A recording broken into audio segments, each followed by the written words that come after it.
El Evangelio según Mateo ocupa un lugar privilegiado en la literatura cristiana antigua. Es el más citado por los padres de la Iglesia, no solo de los Evangelios, sino también de todos los demás libros del Nuevo Testamento. Entre las razones que explican esta posición particular, hay que subrayar que Mateo fue considerado durante muchos siglos el más antiguo de los Evangelios, especialmente bajo la influencia de San Agustín, aunque esta opinión ya no es compartida por la mayoría en la actualidad. En la iconografía de la Iglesia, junto al evangelista aparece una figura humana, porque inicia su evangelio con la genealogía de Cristo. Este evangelio es conocido como el evangelio eclesial, porque habla de la Iglesia y su misión, que es la de propagar la salvación a todo el mundo.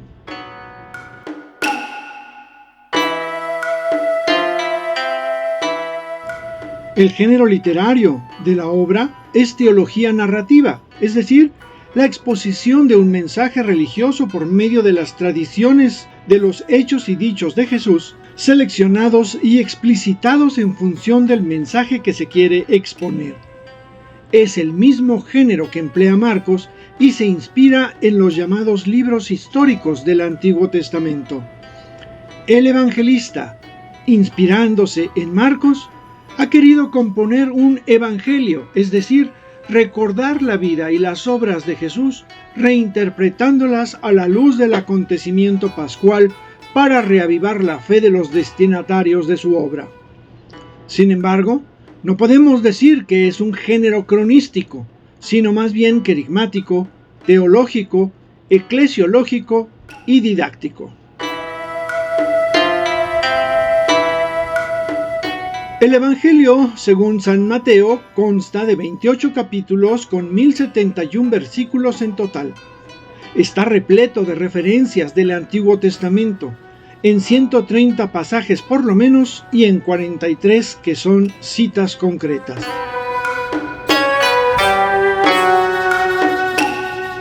Su estilo literario es completo, bien estructurado, redactado en una lengua más correcta que el de Marcos, y fue recibido y utilizado con predilección por la Iglesia naciente. Mateo agrupa materiales afines para facilitar el aprendizaje, suprime elementos anecdóticos y se centra en la enseñanza de Jesús. Emplea adecuadamente recursos estilísticos como inclusiones, paralelismos, quiasmos, repeticiones de palabras y formulaciones introductorias para resaltar las ideas. Asimismo, recurre al uso de parábolas como recurso de comparación para enseñar una verdad o responder a una pregunta. De acuerdo con la teoría de las dos fuentes, se presume que este evangelio proviene de dos fuentes principales.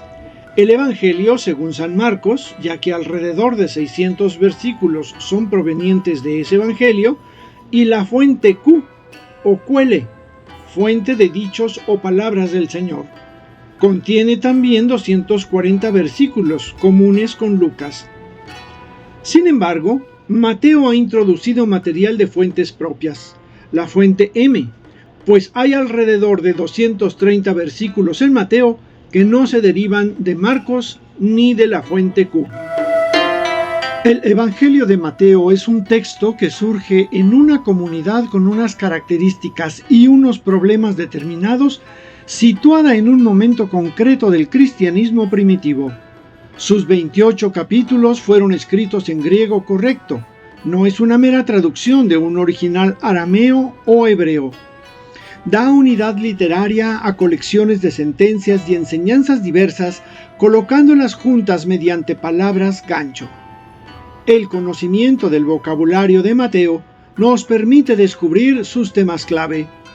Entre sus palabras o expresiones favoritas, algunas tienen que ver con la escatología: rechinar de dientes, Gehenna, día del juicio, recompensa, parusía, fuego. Otras tienen que ver con la ética: sin ley, justo, justicia, fruto, hacer la voluntad del Padre, malo, perfecto, hipócrita, y otras muestran interés por la eclesiología, hermano, iglesia, perdón. También encontramos ordenaciones numéricas. La disposición de las sentencias en grupos o bloques correspondientes a algunos números entra en la intención del autor, que quiere facilitar la memorización o bien llamar la atención sobre el valor simbólico del número. El número 3 indica la constitución del hombre. Son 3 las tentaciones de Jesús, 3 las prácticas de piedad, limosna, oración y ayuno. 3 las hierbas para pagar la décima, la menta, el anís y el comino. Y 3 fueron las negaciones de Pedro. El número 7 se refiere al simbolismo de la creación. En la genealogía, los antepasados de Jesús son ordenados en grupo de 14, que resulta de 7 por 2. 7 son las peticiones en el Padre Nuestro, 7 las parábolas en el discurso parabólico, 7 los hay contra los escribas y fariseos, 7 los demonios con los cuales Satanás vuelve a la carga, 7 los panes y 7 las cestas que sobraron en la segunda multiplicación de los panes. Finalmente, 70 por 7, las veces que hay que perdonar al hermano. El número 2 aparece a menudo. Indica la dualidad de la criatura. 2 endemoniados, 2 ciegos o 2 falsos testigos. Que el Evangelio de Mateo sea un trabajo organizado y sistemático es un acuerdo entre los estudiosos, sean antiguos o modernos. Las diferencias comienzan cuando se trata de reconstruir la estructura o plan del Evangelio, problema que permanece abierto todavía hasta hoy.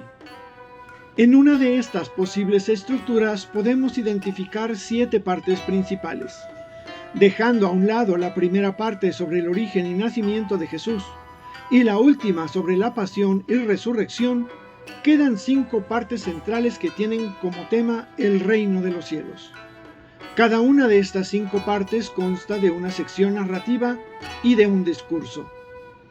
La segunda parte habla de la promulgación del reino de los cielos. Y el discurso es el conocido Sermón de la Montaña, carta magna del reino de los cielos y retrato del perfecto discípulo de Jesús. La tercera parte habla de la predicación del reino de los cielos. Su discurso es apostólico. La cuarta parte habla del misterio del reino de los cielos. Y el discurso son las 7 parábolas que proclaman el carácter humilde y oculto del reino de los cielos. La quinta parte habla de la iglesia y el discurso dirigido principalmente a los dirigentes de la comunidad cristiana.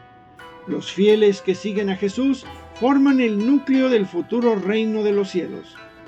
La sexta parte es la próxima venida del reino de los cielos. Y el discurso es conocido como discurso escatológico, el quinto y último discurso que hace patente una crisis violenta.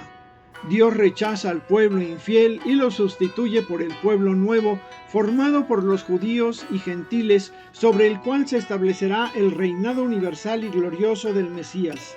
Discurso que insiste en la vigilancia, trata del fin del judaísmo y de sus resonancias cósmicas, invita a estar alerta para el fin de cada individuo y anuncia el juicio final.